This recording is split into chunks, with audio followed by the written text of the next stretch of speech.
Welcome to Telangana వెలుగు. నేను మీ రాజు. ఇన్ని రోజులు ఒక్కరు చాలు, ఇద్దరు వద్దు, ఇద్దరు చాలు, ముగ్గురు వద్దే వద్దు అన్నది తెలుగు రాష్ట్రాల్లో ఉన్నటువంటి నినాదం. ఇప్పుడు ఒకరు వద్దు, ఇద్దరు ఓకే, ముగ్గురు ముద్దు అన్నది ప్రస్తుతం ఆంధ్రప్రదేశ్ సీఎం చంద్రబాబు నాయుడు యొక్క నినాదం.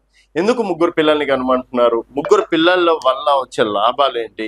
సో ఇదే గవర్నమెంట్ కదా, ఇద్దరు పిల్లల కన్నా ఎక్కువ మంది ఉంటే ప్రమోషన్లు ఇవ్వకపోవడం, ప్రభుత్వ ఉద్యోగాలు ఉంటే వాటిని తీసేయడం, శాలరీస్ ఇంక్రిమెంట్ చేయకపోవడం, ఇట్లాంటివి రాజకీయాల్లో పార్టిసిపేట్ చేయనీయకపోవడం. తర్వాత ఇప్పుడు సర్పంచ్ ఎలక్షన్స్ అంటే రీసెంట్గా తీశారు, కానీ ఇంతకుముందు ముగ్గురు పిల్లలు ఉంటే అసలు పోటీ చేసి ఇచ్చేవారు కాదు. అట్లా చాలా మంది పదవులు కోల్పోవడం అనేది కూడా జరిగింది. అంటే ఎవరికైనా ఇంట్రెస్ట్ ఉన్నా కూడా ముగ్గురు పిల్లల వల్ల తను చేయలేక వేరొకరికి నిలబెట్టడం, ఇట్లాంటివి చాలా జరగడం అనేది జరిగింది.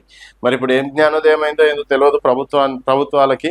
సడన్గా ఏంటంటే ఇక్కడ నుంచి ఒకరు వద్దు, ఇద్దరు ఓకే, ముగ్గురు ముద్దు అని మాట్లాడాలని సీఎం చంద్రబాబు నాయుడు గారు పిలుపునిచ్చారు.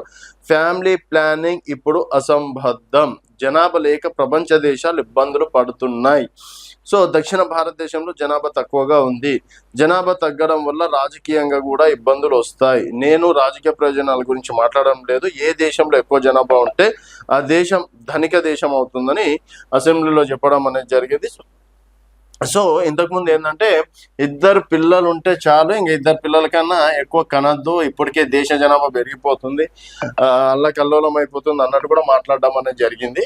ఇప్పుడు ముగ్గురు పిల్లలు ఉంటే దేశ అభివృద్ధి జరుగుతుంది. సో మెయిన్ దేశ అభివృద్ధి జరగాలంటే డెఫినెట్ గా ముగ్గురు పిల్లలు ఉండాల్సిందే అని చెప్పేసి కూడా అన్నారు. సో ఇప్పుడు ముగ్గురు పిల్లలు అన్నట్టు కూడా వీళ్ళు తీసుకురావాల్సింది ఏంటంటే ప్రైవేట్ స్కూళ్ళలో ఫీజులు నియంత్రణ, తర్వాత అమ్మాయిలకి సేఫ్టీ, రక్షణ విషయంలో ఇప్పుడున్న వాళ్ళని కాపాడుకుంటే చాలు అని చెప్పేసి కూడా అంటున్నారు. సో ఫీజుల నియంత్రణ కావచ్చు, అమ్మాయిల రక్షణ కావచ్చు, తర్వాత ఇప్పుడున్నటువంటి ధరలు కావచ్చు, ఇవన్నీ చూస్తే ఒక్కరిని పోషించడమే మహా ఎక్కువ, అట్లాంటి ముగ్గురిని పోషిస్తారా అన్నది కూడా సామాన్య ప్రజలు అంటున్నారు. మరి దీనిపైన మాత్రం గతంలో చాలా సందర్భాల్లో ప్రోత్సాహక బహుమతులు ఇస్తాం, 25,000 రూపాయలు ఇస్తామని చెప్పేసి కూడా చాలా సందర్భాల్లో చెప్పారు. చూద్దాం ఈ పథకం అంటే ముగ్గురు పిల్లల్ని అనేది ఎంతవరకు పాసిబుల్ అనేది మీ అభిప్రాయాల కింద కామెంట్ రూపంలో తెలియజేయండి. చూస్తూనే ఉండండి తెలంగాణ వెలుగు.